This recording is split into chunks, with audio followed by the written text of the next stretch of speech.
అందరికీ నమస్కారం. నా పేరు శ్రీ సంహిత పొన్నపల్లి. నేను ఈరోజు పంచతంత్రం నుంచి కాకి నక్క జింక కథ చెప్తాను.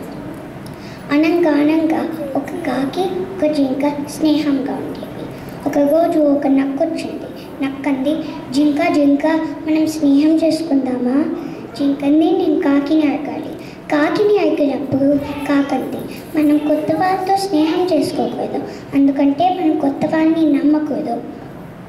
అప్పుడు జింక వెనకాలకి వెళ్ళి అవును కాదన్నట్టుగా తలాడించింది. పరిస్థితి అర్థమైన నక్క మర్నాడు వచ్చి, ఇది ఎక్కడలేని యొక్క మొక్కజొన్న తోట ఉంది, నీకు మొక్కజొన్న అంటే ఇష్టమా? మొక్కజొన్న మాట వినంగానే జింకకు నోరుంది. సరే ఇదో వస్తాను అని వెళ్ళి మొక్కజొన్న కడుపు నిండా తిని ఇంటికి వచ్చింది. రోజు ఇది చేస్తుంది. ఒకరోజు ఆ మొక్కజొన్న రైతు ఇది గమనించాడు. ఎవరో నా మొక్కజొన్నలు వచ్చి తింటున్నారు, నేను కనుక్కోవాల్సిందే అని ఒక వల వేశాడు. మర్నాడు రోజులాగే జింక పరిగెత్తుకుని వచ్చి ఆ వలలో చిక్కుకుపోయింది. సరేలే అనుకుంది. ఇంతలోకి నక్కొచ్చి అంది, జింక, నేను ఒక నాటకం వేశాను, ఇప్పుడు ఆ రైతు వచ్చి నేను చంపంగానే ఈ మాంసాన్ని నేను ఎంతో సంతోషంగా తింటాను అని వెళ్ళిపోయింది. అప్పుడు జింక ఏడవటం మొదలుపెట్టింది.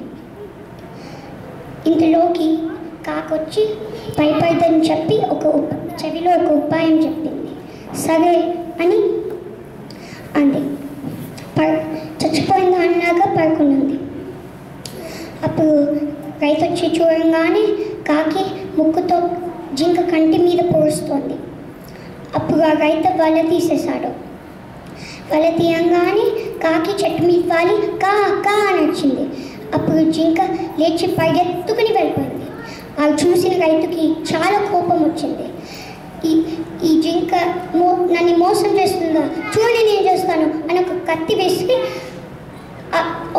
విసిరాడు. ఆ కత్తి కాస్త నక్కకు తగిలింది. నక్క కొట్టుకుని చచ్చిపోయింది. అప్పుడు కాకి జింక ఎంతో ఆనందంగా ఎన్నేళ్ళు బతికాయి. ఈ కథలో 2 నీతులు ఉన్నాయి. ఒక నీతి ఏంటంటే కొత్త వాళ్ళని నమ్మకూడదు. ఇంకో నీతి ఏంటంటే అపాయాన్ని ఉపాయంతో గెలవాలి. ఈ అవకాశం ఇచ్చిన అందరి పెద్దలకి ధన్యవాదాలు. చాలా బాగా చెప్పారు శ్రీ సంహిత.